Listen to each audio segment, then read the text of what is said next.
On the morning of November 16th, 1988, 3 men in the German city of Gladbeck were devising a plan for an unconventional robbery. Their suffering had surpassed their endurance, with financial hardship being a key motivator, but something more profound gleamed in their eyes. They weren't just planning to rob a bank, they were creating a scene the entire world would watch.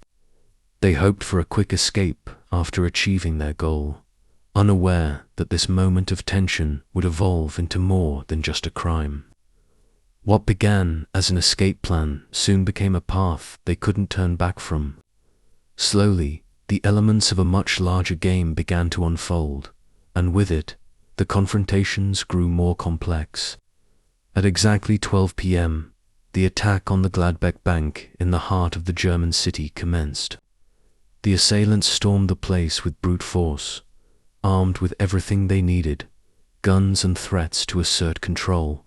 Upon entering, they pointed their weapons at the employees and customers present, taking around 30 hostages in mere minutes.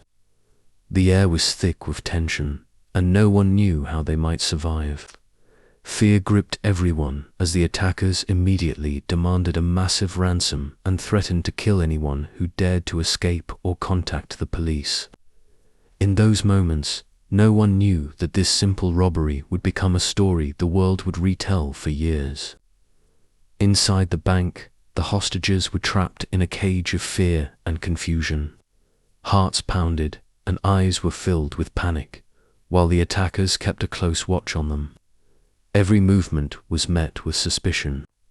Some hostages shook their heads helplessly, others wept in silence, creating a scene filled with despair. Everything was spiraling toward unexpected chaos, and despite their threats, the attackers needed more than just money. Unknown to them, local media had started following the siege, and this incident was turning into an unprecedented event, becoming visible in every home through television screens. As time passed, the attackers began making demands to the police. They requested a huge sum of money and a getaway vehicle. They believed these demands would allow them to escape quickly and remain out of sight.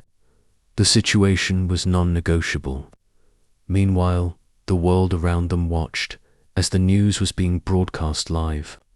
While some hostages were in a state of panic, others began to attempt staying calm, hoping for a way out.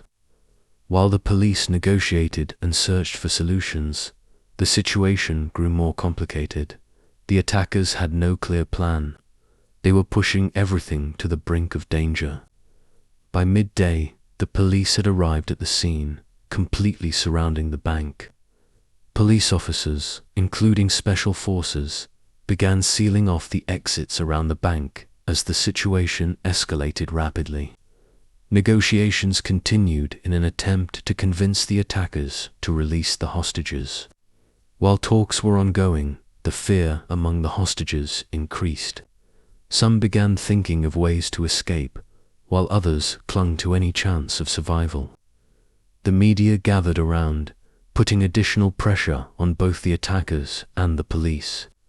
As the negotiations progressed slowly, the media was covering every detail of this drama that was being broadcast live. With rising stakes, the world began watching the events unfolding at the Gladbeck Bank, and all eyes turned toward this strange siege. The attackers insisted on fulfilling their demands quickly, but with each passing minute, the number of viewers grew. The hostages' emotions fluctuated between terror and trying to escape reality. The moments of fear were building up, and everything was heading toward a point of no return. The media managed to get significantly involved, turning the siege into a global event. Television channels were broadcasting live images from inside the bank. The pressure from the media was affecting the attackers, who were now acutely aware of being under constant surveillance.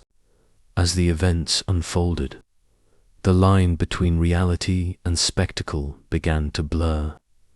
The man threatening to kill a hostage had become part of the grand drama being played out for the world to see. Each passing moment increased the tension, and the words of the attackers traveled from room to room via television screens. Initially, negotiators tried to calm the attackers with reassuring words and offered them a ransom. But over time, the pressure from all sides began to intensify. The attackers were becoming increasingly nervous, demanding more money and more security for their escape. The police tried to come up with alternative solutions, but as complications increased, the situation grew more complex. Some hostages began losing hope, while others realized that any attempt at negotiation might come at a higher price. As time progressed, the chaos inside the bank deepened. As the negotiations continued, a psychological crisis began to surface for each hostage inside the bank. Some began to mumble incoherently, others lamented their fate, while some tried to adapt to the situation. Their eyes were filled with terror, and they had no hope of making it out alive. As their mental states deteriorated, the atmosphere became even more tense. Some hostages tried to sneak toward narrow exits, while others were overwhelmed by extreme psychological exhaustion. The siege was leaving its mark on everyone, hostages and attackers alike. As time passed, the pressure on the attackers escalated. The media were broadcasting their every move, the police were closing in on them, and the hostages were becoming more agitated. The attackers found themselves in a difficult position. Television channels were showcasing every moment of the negotiations, and they were now being watched by a global audience. This growing pressure caused them to lose their mental stability. While they tried to maintain control of the situation, the hostages were watching their every move, feeling the clock ticking down. These moments were becoming more difficult, and everything was at risk. As the tension escalated, the unexpected happened. In a fit of anger, one of the attackers fired a gunshot into the air, causing a frenzy among the hostages. While the police tried to calm the situation, the attackers had descended into chaos. Negotiations came to a halt, and urgent attempts by the police were made to prevent more casualties. It seemed that the attackers had lost their minds, and things were spiraling out of control rapidly. The gunshots echoed like the speeding pulse of hearts, and the situation was on the verge of exploding at any moment. Negotiations were in constant fluctuation, with the police offering more concessions in exchange for the release of some hostages. But the attackers remained hesitant to accept anything.